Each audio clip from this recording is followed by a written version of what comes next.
Video के देख देख मिशन की प्रस्तुत कर रहा बानी। हमके आशा ना उम्मीद बा कि रउआ सबके जरूर पसंद आई। साथ ही साथ हमारा संजय सराबी जी कभी अपन अमूल्य कीमती समय निकाल के आज हमारा खातिर आई बनी।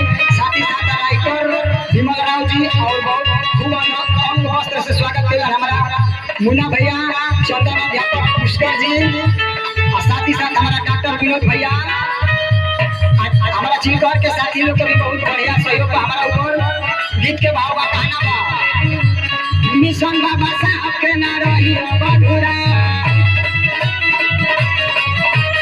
मिशन बाबा साहब के ना रही बधुरा,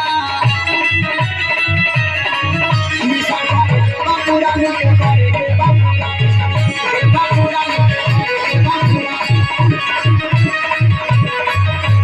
मिशन बाबा साहब के ना रही बधुरा, मिशन बाबा साहब के ना रही बधुरा, मिशन करे के बाबूरा मिलके करे के बाबूरा, मिशन करे के बाबूरा मिलके करे के बाबूरा।